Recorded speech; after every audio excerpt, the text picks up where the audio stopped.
Hello friend, in previous lecture we have seen properties of fluid.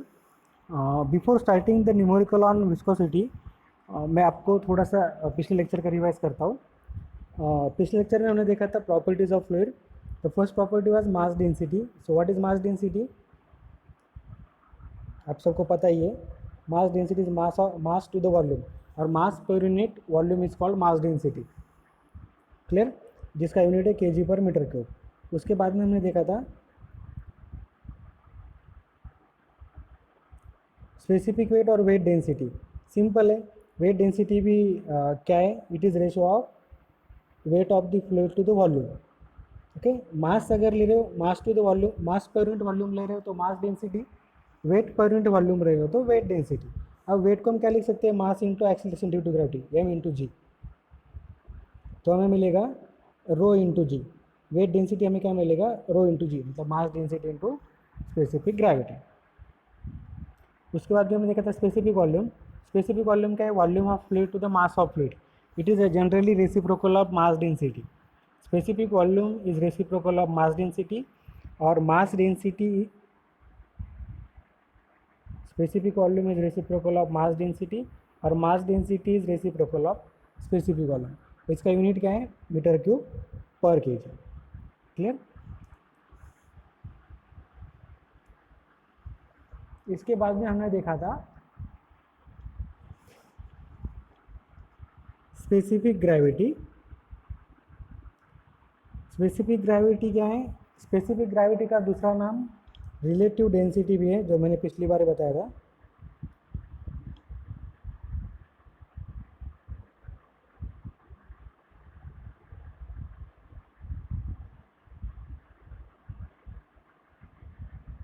Okay, specific volume का दूसरा नाम relative density भी. So what is specific volume? Specific volume is nothing but the density of substance to the density of standard substance. मतलब हम standard substance के साथ किसी चीज़ की डेंसिटी का कंपैरिजन करने वाले. जिससे कि मैंने आपको बताया था कि suppose you want to find out density of any oil, sorry specific gravity of any oil, तो क्या आएगा? Density of that oil to the density of specific standard substance. Standard substance liquid के लिए हमें वाटर कंसिडर करने वाले. Okay, मतलब किसी भी लिक्विड को हम कंपेयर करेंगे वाटर के साथ, और किसी भी गैस को हम कंपेयर करेंगे एयर के साथ. क्लियर? हमें ऑयल की स्पेसिफिक ग्रेविटी निकालनी है, तो specific gravity of oil upon specific gravity of standard substance. तो स्टैंडर्ड सब्सटेंस हम लेने वाले हैं वाटर को. ओके, या if you want to find out specific gravity of petrol, then specific gravity of petrol will be specific gravity, mass density of petrol to the mass density of water, because petrol is also liquid.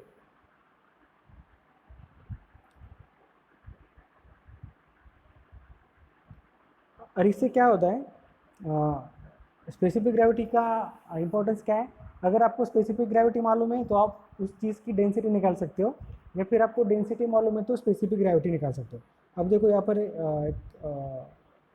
Example दिया है.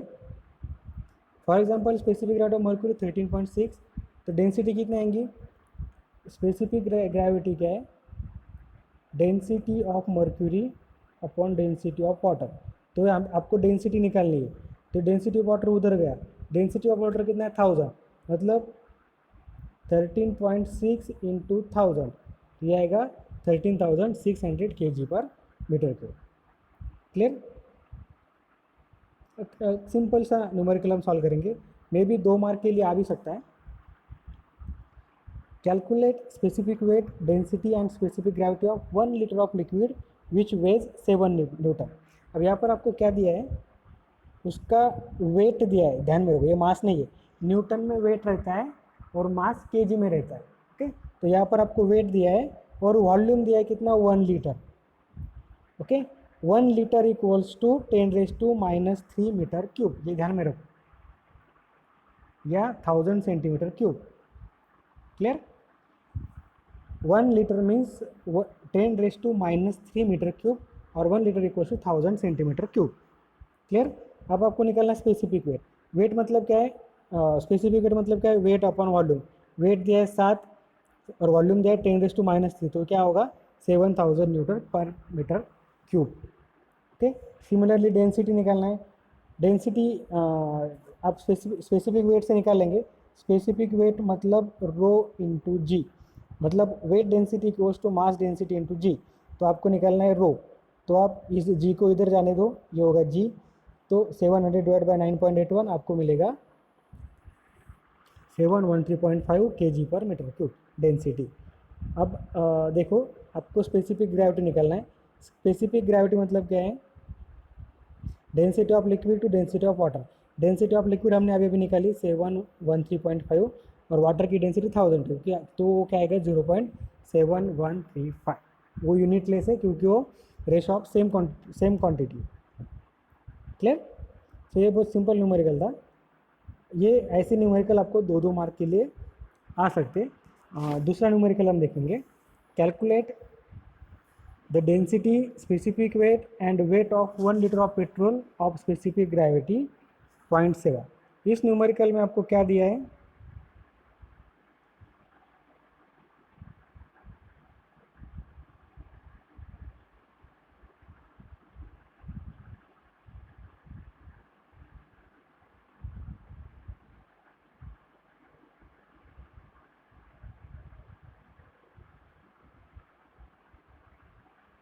आपको दिया है specific gravity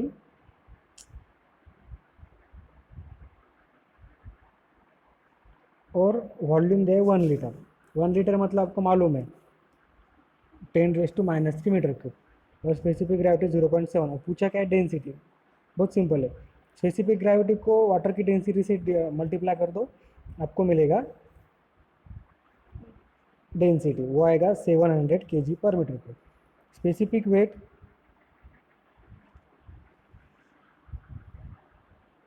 specific weight rho into G, 700 into 9.81 6867 newton पर metre cube. Specific weight means weight density.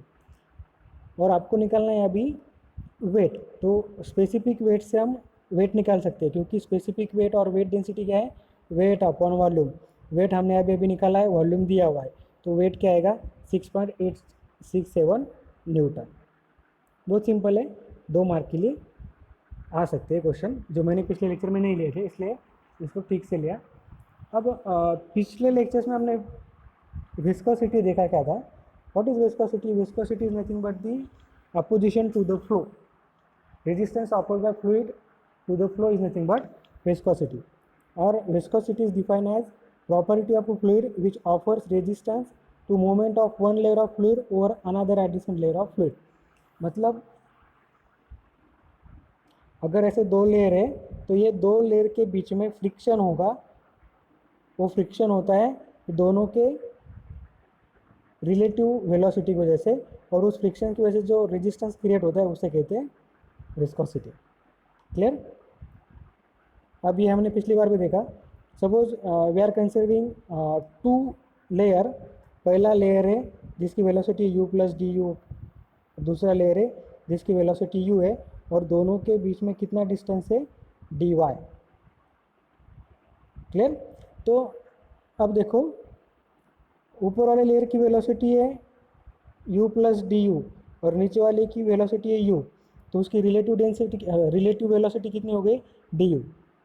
Relative velocity क्या रहता है? दोनों के वेलोसिटी के बीच का difference. u plus d you minus you cancel हो जाएगा, तो रिलेटिव वेलोसिटी आपको मिलेंगी du। ओके, इन शॉर्ट हम क्या कह सकते हैं कि velocity of upper layer is du with respect to lower layer.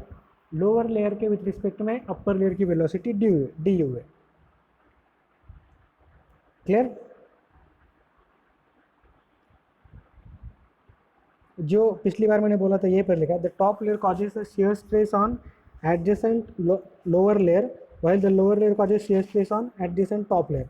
दोनों के बीच में फ्रिक्शन होगा जिसकी वजह से दोनों एक दूसरे के ऊपर शियर स्ट्रेस अप्लाई करेंगे। So this shear stress is proportional to rate of change of velocity with respect to y। और इसको हम कहते हैं, इसको हम, या इसको जो थियोरेटिकल में लिखे ये, this is Newton's law of viscosity. Tau is directly proportional to D you by D Y, और D you by D Y को हम क्या कहेंगे? shear strain.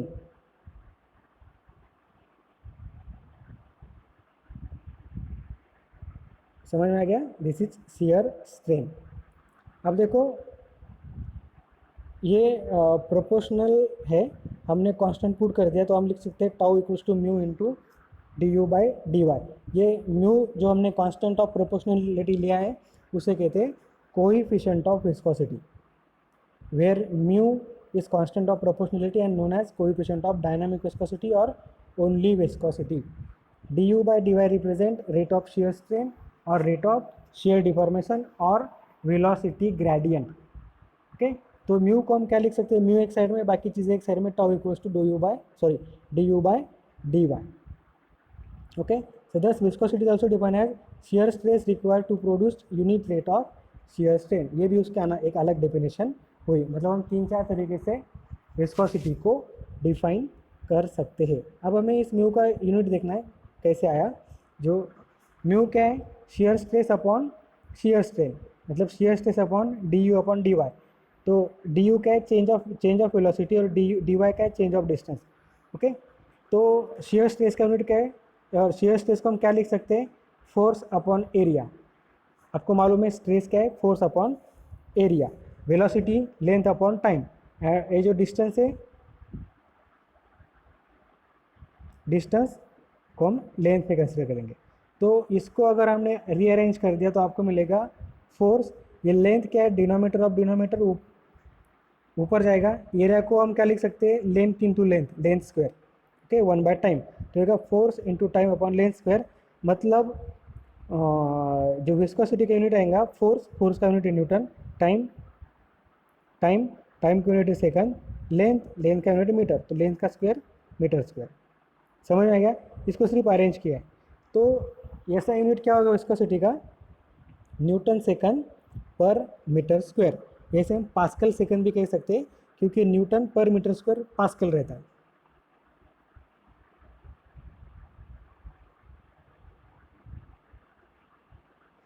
ओके नाउ अगला है इसका, पिछले में बोला था मैंने, इसका जो सी जी एस यूनिट है, सी जी एस क्या है बोलता हूँ, न्यूटन क्या है, फोर्स का ऐसा यूनिट है. तो फोर्स का सी जी एस यूनिट क्या है, डाइन. आपने सुना होगा डाइन.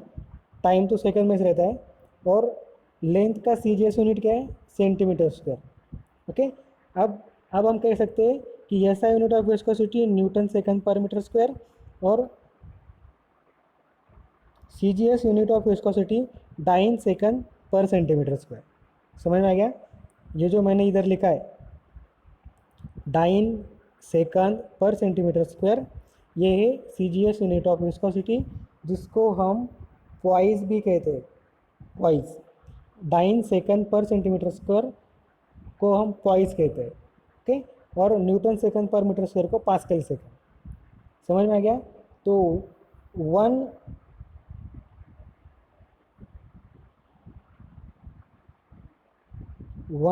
न्यूटन सेकंड पर metre square equals to 10 poise. ये इंपॉर्टेंट रिलेशन आपको याद रखना है. ओके या 1 poised equals to 1/10 newton second पर मीटर स्क्वायर. पॉइस मतलब क्या है, poise means poise is a C G S unit of viscosity, जिसको हम बेसिकली लिखते हैं डाइन सेकंड पर सेंटीमीटर स्क्वायर. न्यूटन सेकंड पर मीटर स्क्वायर ऐसा यूनिट, डाइन सेकंड पर centimetre square C G S unit, जिसको पॉइस भी कहते हैं. समझ में आ गया? ओके नेक्स्ट है जो हमने पिछली बार नहीं देखा था, काइनेमेटिक विस्कोसिटी.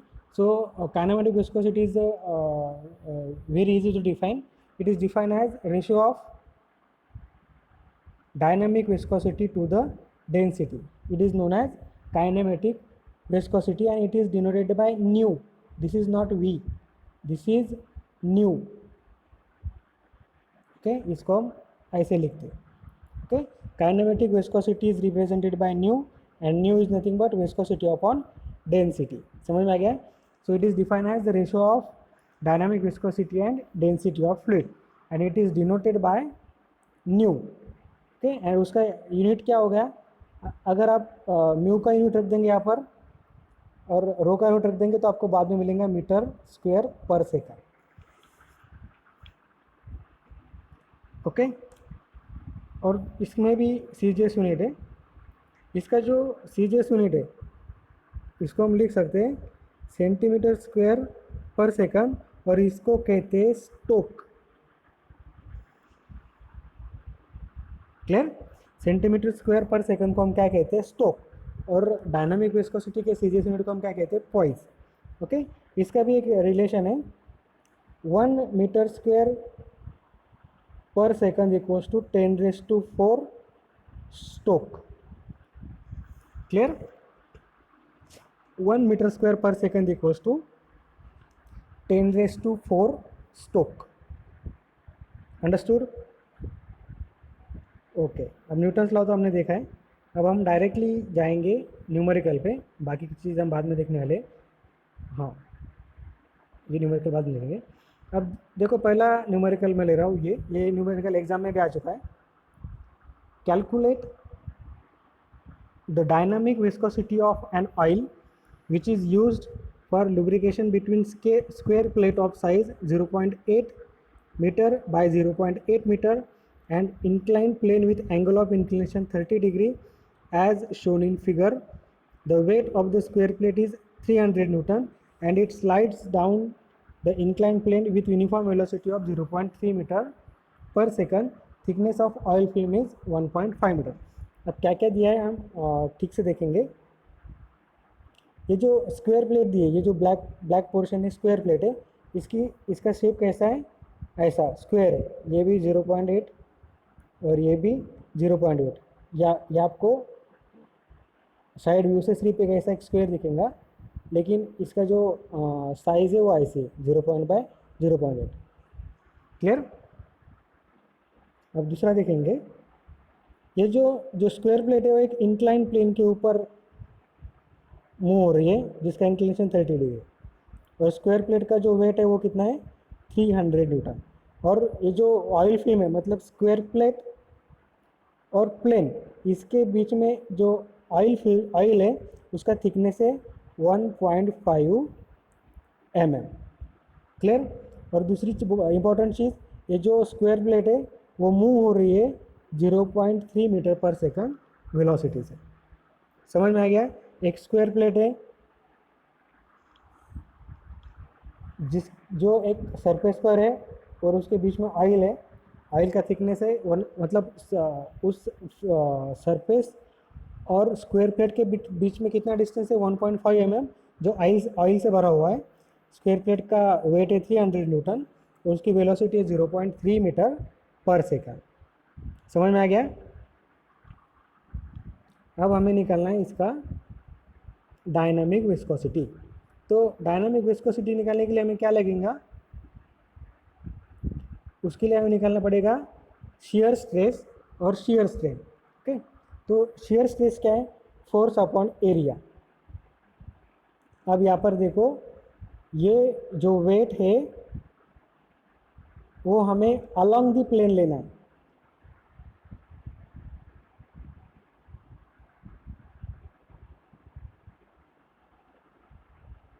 ये जो वेट है वर्टिकली डाउनवर्ड अप्लाई हो रहा है। ओके, तो उसके दो कंपोजिशन रहेंगे, along the plane, perpendicular to the plane. हमें लेना है अलोंग द प्लेन क्योंकि हमें शियर स्ट्रेस निकालना है। तो शियर कब होगा, इस डायरेक्शन में शियर होगा, बराबर, इस डायरेक्शन में शियर नहीं होगा। तो इस डायरेक्शन में कितना फोर्स अप्लाई हो रहा है, इस वेट का अलोंग द प्लेन वाला कंपोजिशन, बराबर। तो वो कितना आएगा, component of weight along the plane W cos 60। cos 60 क्यों लिया यहाँ पर,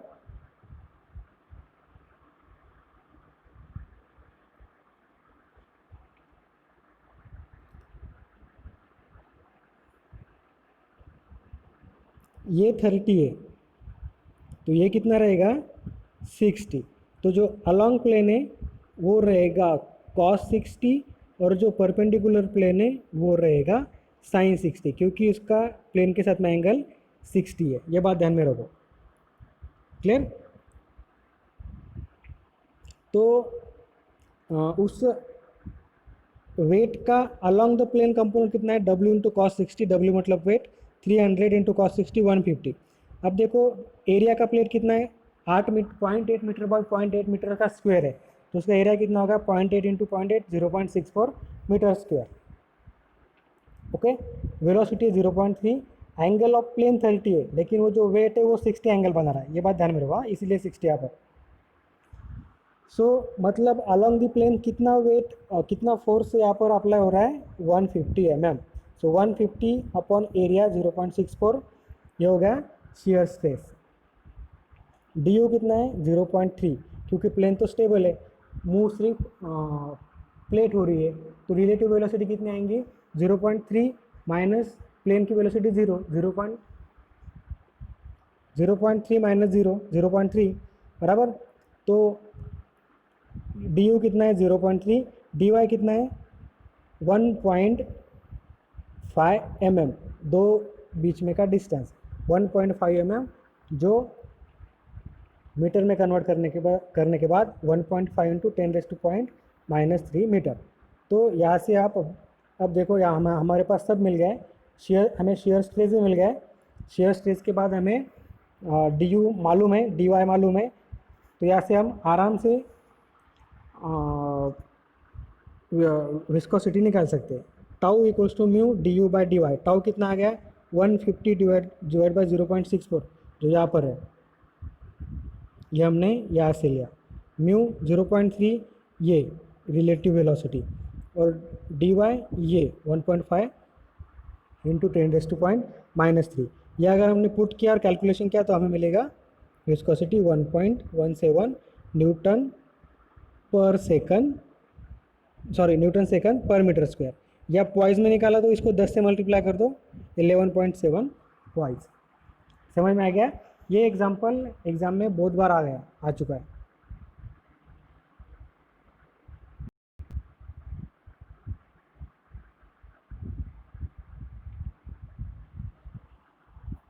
अब दूसरा एग्जांपल हम देखेंगे।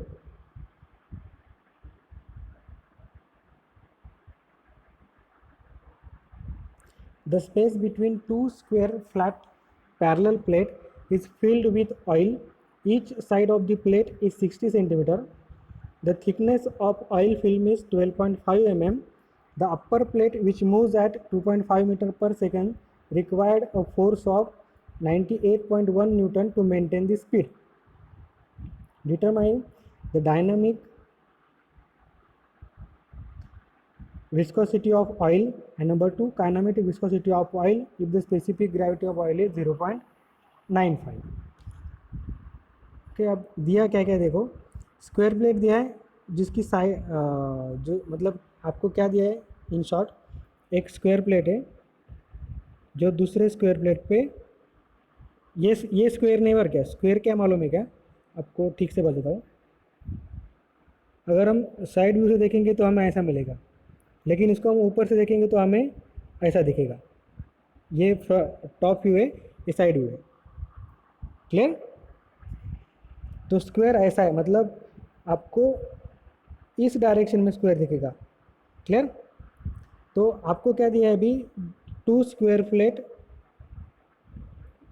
जिसका साइज है 60 सेंटीमीटर, मतलब 0.6 मीटर बाय 0.6 मीटर, और दोनों के बीच में कितना गैप है, 12.5 mm, और जो ऊपर की प्लेट है उसकी वेलोसिटी है 2.5 मीटर पर सेकंड, बराबर। और इतनी वेलोसिटी मेंटेन करने के लिए उसके ऊपर फोर्स कितना लगेगा वो भी दिया है, 98.1 न्यूटन।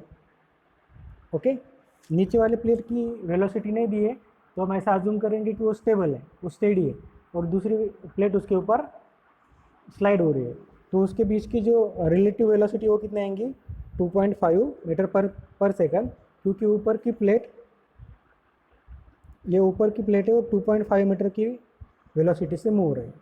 ओके, ये हो गया। बाकी का काम बहुत सिंपल है, हमें निकालना है डायनामिक विस्कोसिटी, जिसका फॉर्मूला है ये। ओके, उसके लिए हमें मिलेगा टाउ, तो हम टाउ यहाँ पर निकालेंगे, फोर्स अपॉन एरिया। फोर्स कितना दिया है फोर्स यहाँ पर 98.1 न्यूटन, और एरिया, प्लेट का एरिया कितना है 0.36, ये होगा उसका शियर स्ट्रेस। डी यू हमने अभी निकाला, ये डी वाई उसके बीच का डिस्टेंस कितना है 12.5 इंटू 10⁻⁻3। ये शेयर स्ट्रेस, ये म्यू, ये डी यू और ये डी वाई 12.5, इसको आप कैलकुलेट करेंगे तो आपको मिलेगा 1.3635 न्यूटन सेकंड पर मीटर स्क्वायर। क्लियर? तो ये हो गया, ये हमने अभी तक पहला ही क्वेश्चन सॉल्व किया। क्या पूछा था? Dynamic viscosity of oil. तो हमने डायनामिक विस्कोसिटी निकाली। अब क्या पूछा है? Kinematic viscosity of oil if specific gravity of oil is 0.95। What is kinematic viscosity? हमने अभी देखा है डायनामिक विस्कोसिटी अपॉन डेंसिटी। तो अगर हमें काइनेमिक विस्कोसिटी निकालना है तो हमें डेंसिटी मालूम चाहिए। डेंसिटी मालूम रहने के लिए हमें स्पेसिफिक ग्रेविटी दिया। Okay, so density of oil equals to specific gravity into density of water. यहाँ पे ठीक से लिखता हूँ, specific gravity equals to density of oil divided by density of water. तो ऑयल की डेंसिटी कैसे निकलेंगी? Specific gravity into density of water, जो यहाँ पर लिखा है। ओके, तो उसकी डेंसिटी कितनी आएंगी? 950 kg पर मीटर क्यूब। आगे डेंसिटी निकाल ली, और ये जो डायनामिक विस्कोसिटी हमने ऊपर निकाल लिया 1.3635 डिवाइड बाई 950 हो गया 0.001435 मीटर स्क्वायर पर सेकंड। इसको आपको स्टोक में निकालना है तो इसको 10⁴ से मल्टीप्लाई कर दीजिए, आपको आंसर स्टोक में मिल जाएगा। क्लियर? तो ये हो गया विस्कोसिटी के ऊपर के न्यूमेरिकल। अगले इसमें भी हम और न्यूमेरिकल सॉल्व करेंगे, और उसके बाद में हम हमारा अगला बिट शुरू करेंगे। Thank you.